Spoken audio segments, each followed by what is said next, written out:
think it's been a little while since we've seen an original romantic comedy. What do you think sets that awkward moment apart in this genre?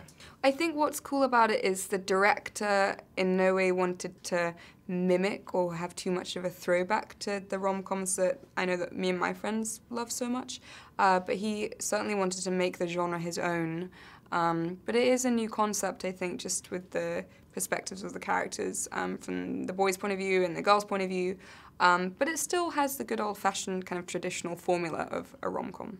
And how about your character, Ellie? Where do we find her in her life when we first meet her? And what does she make of Jason when she first meets him? Well, first of all, when we meet her, she's just at a bar, which is kind of a classic. And when she first meets Jason, he comes over to attempt to chat her up. And even though that seems actually quite stylized, but it's a nice back and forth, he makes her laugh, and I think that's a catalyst. And what are some of the best or worst chat-up lines you've ever encountered?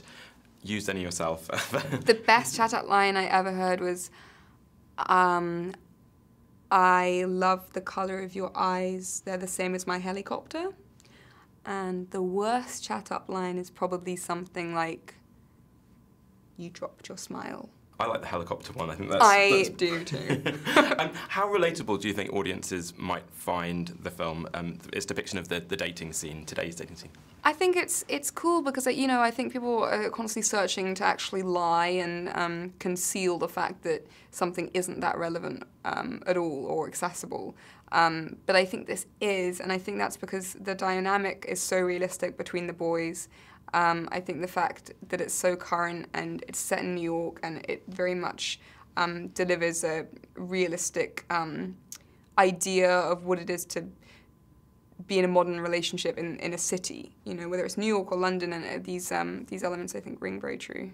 And how much did you enjoy the time that you got to spend with the cast before the shooting started? That must have been Oh, we had a great time. Zach organised a trip to go to this place called The Point, which is just all these beautiful little cabins near Vermont, and we played board games and drank whiskey and went on hikes, and I fell over in the snow, and it was just dreamy.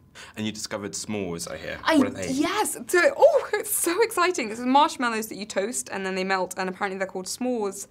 This might be a lie, but I don't think it is, because Zach said that you want s'more because they're so good. But you're meant to put them in graham crackers, so do it yourself. No, I haven't tried them, but they sound pretty good. Yeah. And from the trailer, people have seen there's a good amount of male nudity in the film. It's often the girls that have to take their clothes off. What do you think about it being the other way around for that awkward moment? Oh, it's hilarious, because it's also not just nudity, like, it's not like they're kind of walking around and clenching their buttocks. They're literally horizontal on a toilet. Dignity is sort of out the window. And how would you describe the tone of the film? Because there's some really romantic moments, and then there's also, the rock out with your cock out moments as well. Yeah. It's comedic, but it's got real kind of heart to it. But I don't think it's too soft. I just think it kind of, like the formula of the rom-com, it definitely delivers, but in a very kind of current way, which is really good. And it's cute, it's sweet. I think people will enjoy it. And how are you going about deciding what to devote your time and energy to at the moment? I've just seen Need for Speed, which was amazing. How are you deciding what to devote your time to? I think just, you know, I've had some really wonderful experiences. I loved making this movie, and I got the chance to work with Peter Bogdanovich this summer on Squirrels to the Nuts, which is his new film. There are moments like that where they're like pinch yourself moments. He's a filmmaker I've adored forever, and to be able to work on one of his projects was so special. So it's really, I guess, figuring that out and knowing the type of work you want to do, and hoping that it works out. And are you largely based here in the US at the moment? I am, yeah, pretty much am. Yeah. What do you miss about the UK most when you're not there?